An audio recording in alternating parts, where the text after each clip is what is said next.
آپ کا سوال یہ ہے کہ برتھ کنٹرول پلز سے جو ہے وہ بریسٹ کینسر کا انکریز ہوتا ہے، تو وہ پلز جس میں ایسٹروجن کی مقدار زیادہ ہوتی ہے وہ ایک رسک فیکٹر ہے کہ وہ بریسٹ کینسر کاز کروا سکتی ہے۔ ابھی تو پہلے زمانے میں زیادہ ہوتا تھا، جو برتھ کنٹرول پلز ہوتی ہیں وہ اونلی ایسٹروجن ٹیبلٹس ہوا کرتی تھیں، تو ان کے ساتھ زیادہ ہے۔ لیکن اس وقت جو اورل کنٹراسیپٹیو پلز جو ہوتی ہیں دے ہیو کمبینیشن ایسٹروجن اور پروجسٹرون کی کمبینیشن کے ساتھ ہوتے ہیں، تو ان کے ساتھ رسک کم ہے، لیکن اونلی ایسٹروجن جو ریپلیسمنٹ تھراپی کے طور پہ یوز کرتے ہیں پوسٹ مینوپاز اور وومن میں، تو جو ایسٹروجن کی مقدار ہوگی بالکل وہ ڈیفینیٹلی اس کا وہ رسک انکریز کرتی ہے بریسٹ کینسر ہونے کا۔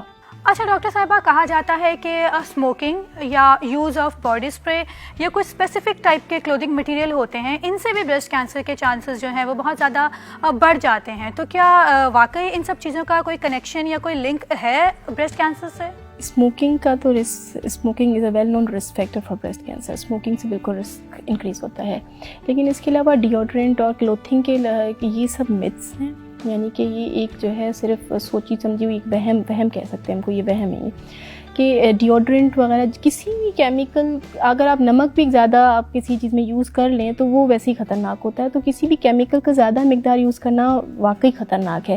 لیکن یہ جو ڈیوڈرنٹ ہیں، پرفیومز ہیں، یہ ایک کمپنیز جب بناتی ہیں تو بہت ایک سوچ سمجھ کے وہ بناتی ہیں، تو ان کے یوز سے جو ہے وہ کوئی ایسی ریسرچ موجود نہیں ہے کہ جس سے بریسٹ کینسر کا رسک انکریز ہوتا ہو، نہ ہی کوئی ایسی کلوتھنگ کے مٹیریلز ہیں، تو یہ متس ہیں، ہم کو متس کہیں گے۔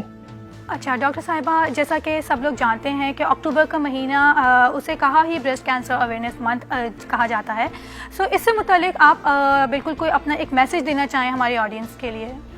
میں یہ میسیج دینا چاہوں گی کہ بریسٹ کینسر جو ہے وہ کیوریبل ڈیزیز ہے، اور جتنا ارلی جو ہے وہ ڈائگنوسس ہوگا اتنا ہی اس کا علاج اچھا ہوگا، اور علاج میں جو ہے وہ سکسیس ریٹس جو ہے وہ زیادہ ہوں گے۔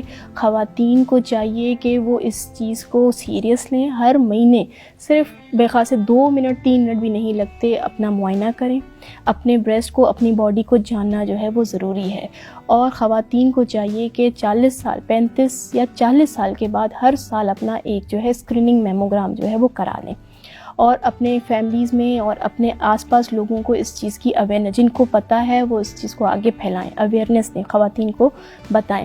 ایون اور اب جو ہے وہ ایون اسٹیج 4 اگر ڈیزیز خدا نخواستہ کسی کو اسٹیج 4 ڈیزیز بھی ڈائگنوز ہوتی ہے تو اس کے لیے بھی یہ کہ اب ہمارے پاس اتنی اچھی جو ہے وہ علاج موجود ہے، میڈیسنز اتنی اچھی موجود ہیں کہ اس کو اسٹیج 4 کو ہم ایک کرونک ڈیزیز کر کے ٹریٹ کرتے ہیں، جیسے ڈائبٹیز کسی کو ہو یا ہائپر ٹینشن کسی کو ہو تو وہ ایک کرونک ڈیزیز ہوتی ہے جس کے ساتھ وہ علاج کے ساتھ اپنی زندگی جو ہے وہ گزارتے ہیں، تو بالکل اسی طرح سے اسٹیج 4 ڈیزیز میں بھی پیشنٹس جو ہے وہ علاج کے ساتھ اپنی ایک اچھی زندگی گزار سکتے ہیں، 50 زندگی گزار سکتے ہیں۔ تو میرا یہی میسج ہے کہ اپنے باڈی کو جانیں۔ Thank you so much doctor صاحبہ، آپ نے بہت ڈیٹیل میں ہمیں بریسٹ کینسر کے حوالے سے اویئر کیا، ہمارے ساتھ ساتھ ہمارے آڈینس کو بھی یقیناً بہت معلومات بریسٹ کینسر کے حوالے سے ملی ہوگی۔ اسی کے ساتھ ہم آپ سے اجازت چاہتے ہیں۔